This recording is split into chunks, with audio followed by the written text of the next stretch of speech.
Colonialismo brasileiro e o parto do fascismo europeu. Por Leonardo Lima Ribeiro. Uma civilização que se revela incapaz de resolver os problemas que o seu funcionamento suscita, é uma civilização decadente. Uma civilização que prefere fechar os olhos aos seus problemas mais cruciais, é uma civilização enferma. Uma civilização que trapaceia com os seus princípios, é uma civilização moribunda. Discurso sobre o colonialismo, Ain Zaire. Quem não quer falar do capitalismo deve calar-se também sobre o fascismo. Max Horkheimer. Nos dias de hoje é comum evitar de falar de fascismo nos espaços críticos que circulam dentro da geografia de determinados setores da extrema esquerda. Abaixo, por outro lado, poderemos perceber que uma leitura atenciosa permite a demonstração objetiva da utilização do termo quando aplicado ao Brasil. Estaremos apoiados em discussões históricas que não são lugares comuns. Nesse sentido, é uma abordagem adequada porque não segue a modelos de leitura aprisionadas por consensos táticos a priori demarcados por setores em disputa dentro das esquerdas. Sem dúvida existem as falsas querelas em torno da utilização ou da não utilização do termo. Contudo, tomando conhecimento de que estão equivocadas, devemos ter a consciência clara de que o impedimento de uma abordagem adequada sobre o problema não contribui minimamente com o que se passa. Evitar uma abordagem concreta e bem amparada apenas por receio de lugares comuns é tão ruim quanto cair nessas mesmas discussões.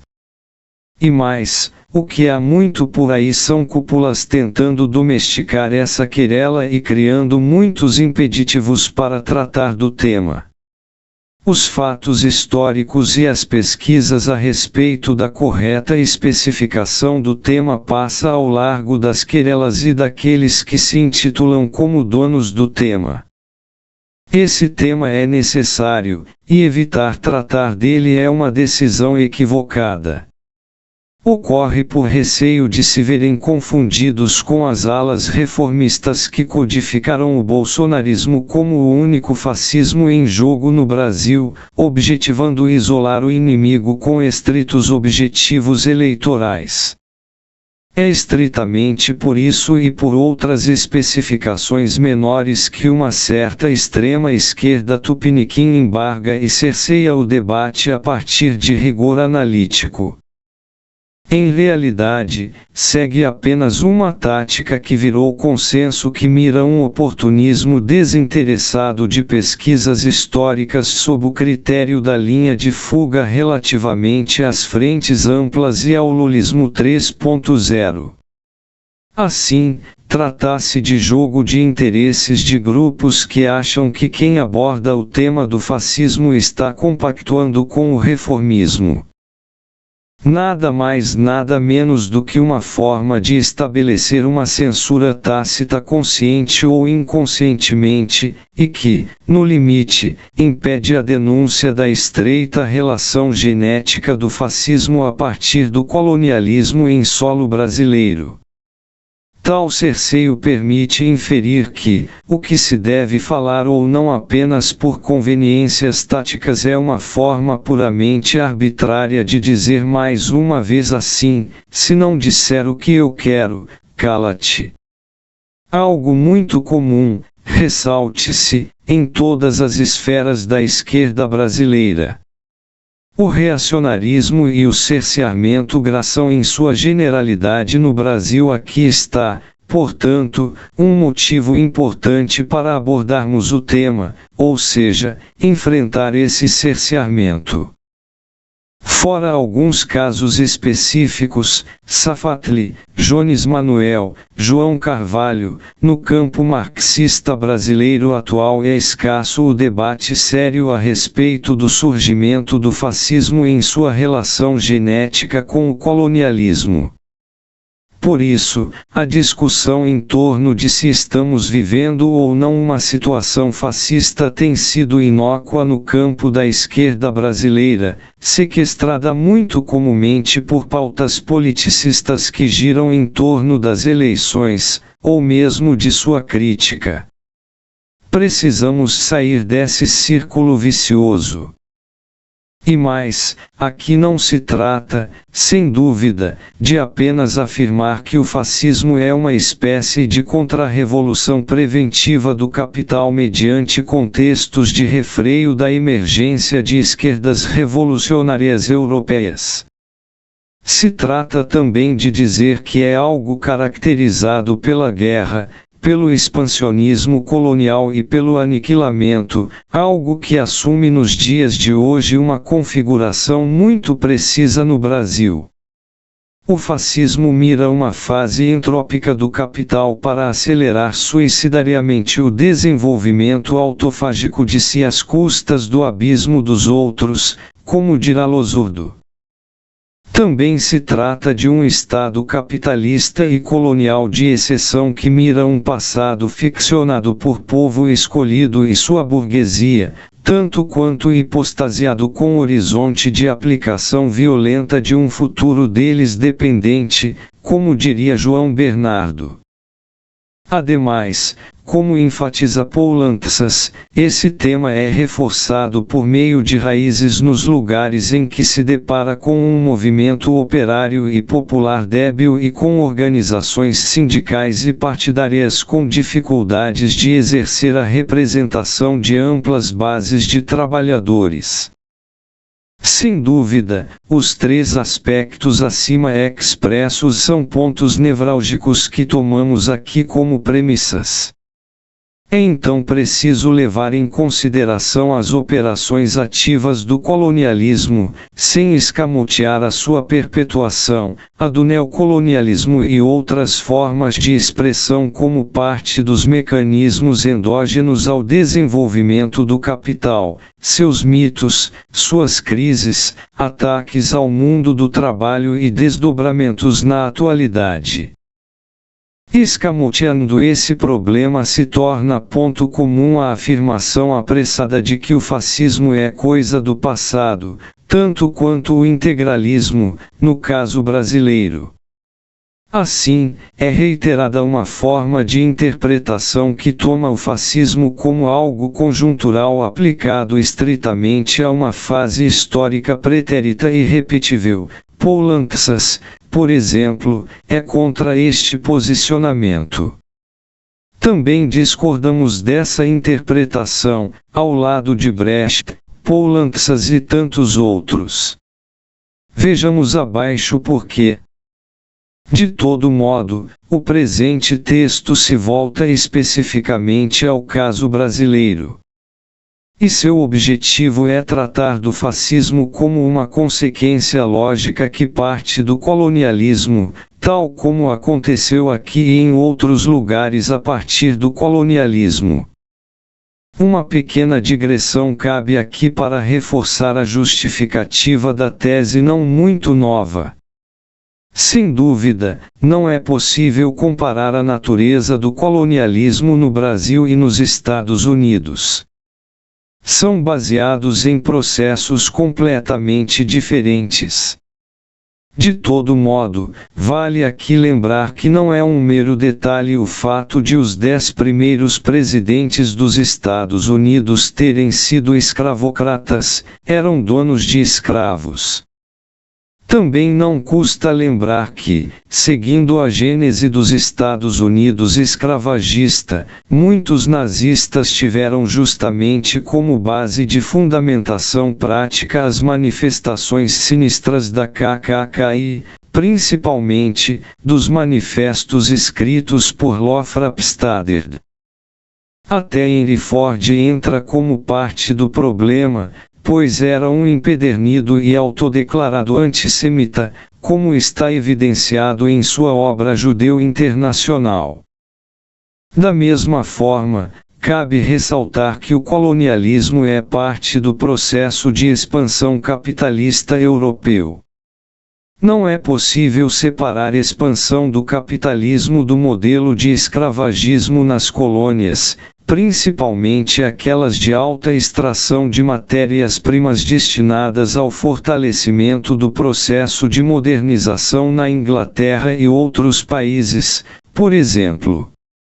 Para que ela pudesse se expandir industrialmente eram necessárias, ao menos inicialmente, colônias para pautar meios de trabalho de exceção, mesmo que já o fizesse no bojo de seu próprio território, como magistralmente expressa Engels em Situação das Classes Trabalhadoras na Inglaterra.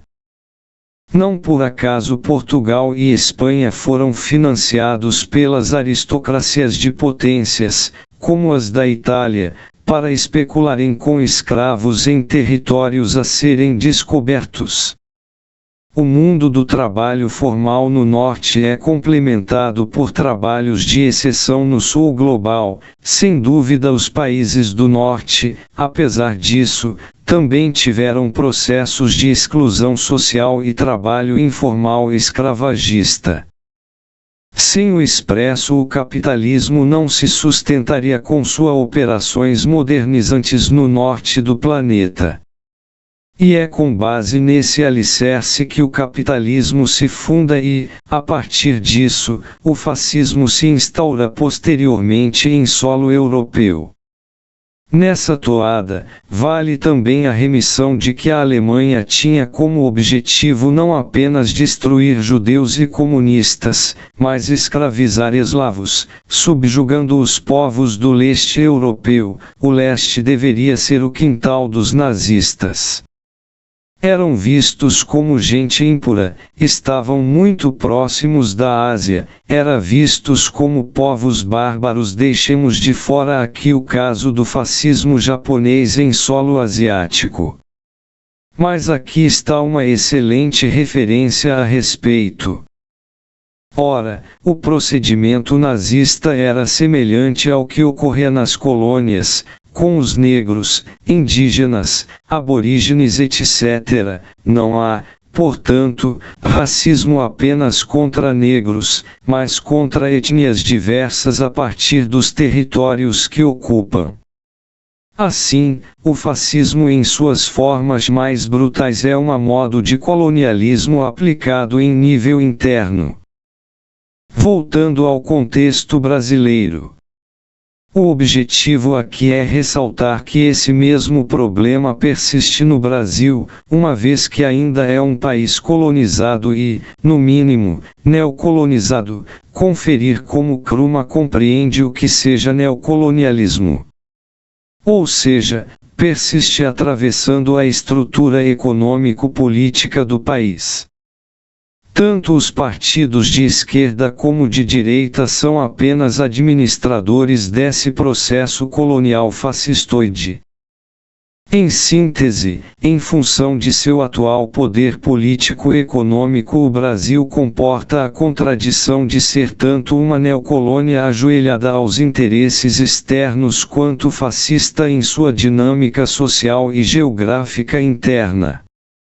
Ou seja, é dominado, política, econômica e culturalmente, de fora para dentro, ao passo em que opera simultaneamente em seu próprio território de modo radicalmente fascista, ou seja, direciona as dinâmicas do colonialismo ao nível interno, engendrando a criação de apartheids e mortes em massa de dissidentes como meio de controle social, algo que se segue de modo mais ou menos silencioso, com corpos sendo ocultados em diferentes escalas e intensidades.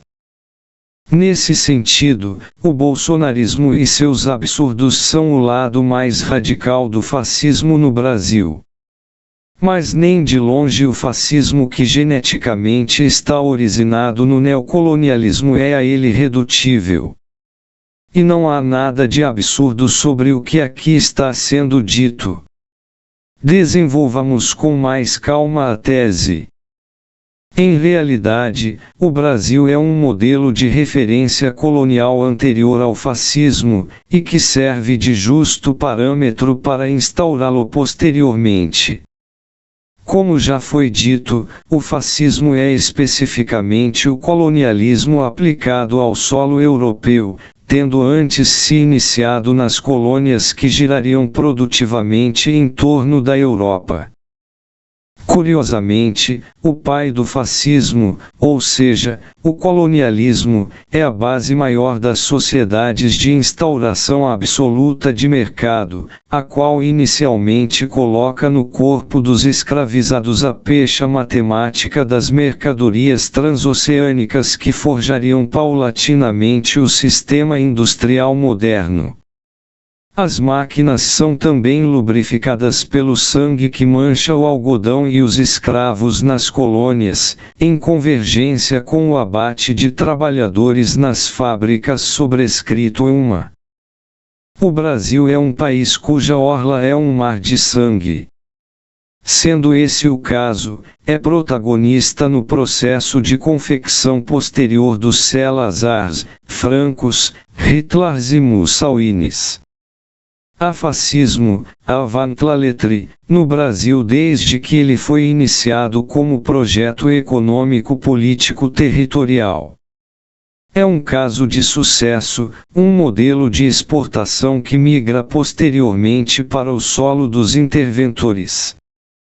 Como o retorno do recalcado brota em solo europeu nos arredores das fábricas nacionais, relativamente a países mais ou menos atrasados industrialmente. Pasmem, nos dias de hoje essa emenda histórica é censurada no Brasil pelas próprias esquerdas, porque, através de suas frentes amplas, são alinhadas à estrutura genética do próprio fascismo neste território. Tanto quanto Plínio Salgado e Getúlio foram um dia, a esquerda brasileira em nada deve ao mussolinismo ou ao integralismo regressivo, sendo agora um polo complementar ao bolsonarismo quando reestruturada no sentido da ultrassubmissão estadunidense. Sem dúvida algumas matizações seriam necessárias. Por exemplo, as disputas entre Getúlio e Plínio Salgado tiveram embates e existiam grandes diferenças entre um e outro. Prestes, por exemplo, apoiaria o primeiro para evitar um empoderamento do segundo na presidência. Tratava-se de um adversário bem mais perigoso. Há fascismo no Brasil por todos os seus poros. Mas o inventário de ideias que afirmam criticamente sua existência circula de forma equivocada, tanto quanto as vertentes apressadas que dizem assertivamente negá-lo nas paragens de cá. É uma questão colonial genética estruturante, e não conjuntural. Remete aos tempos seculares. Não é bem como se a cadela do fascismo estivesse sempre no cio, como diria Brecht. Trata-se precisamente do fato que as colônias são as genitoras que fazem o trabalho de parto do fascismo já em suas emergências escravagistas, subsumidas às dinâmicas dos centros de poder do capital internacional.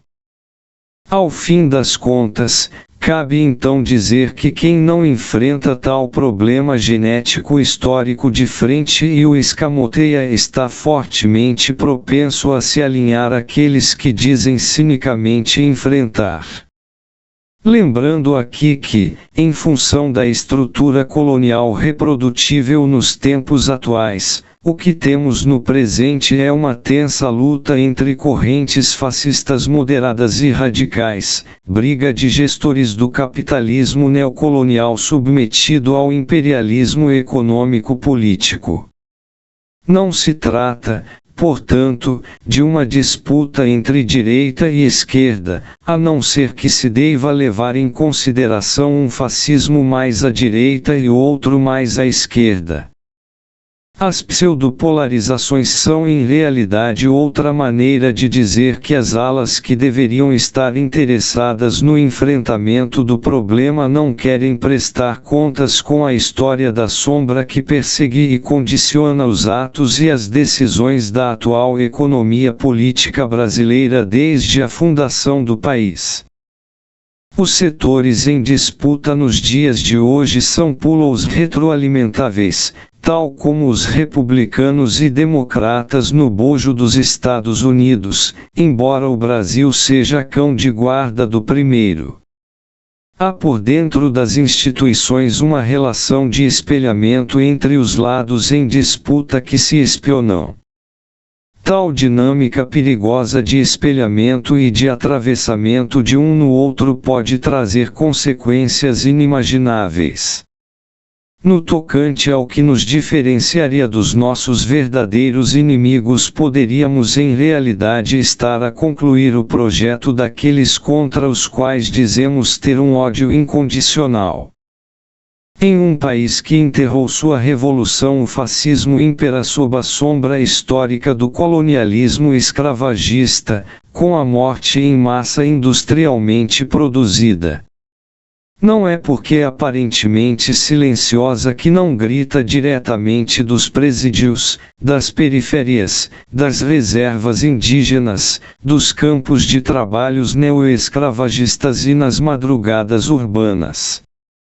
Encomendas do Estado ou dos grupos privados, é a burguesia que aluga seus matadores, policiais, militares etc., na engrenagem de novos apartheids, de modo a operar eficazmente com procedimentos e mecanismos de tortura advindos da ditadura. Não estão desativados.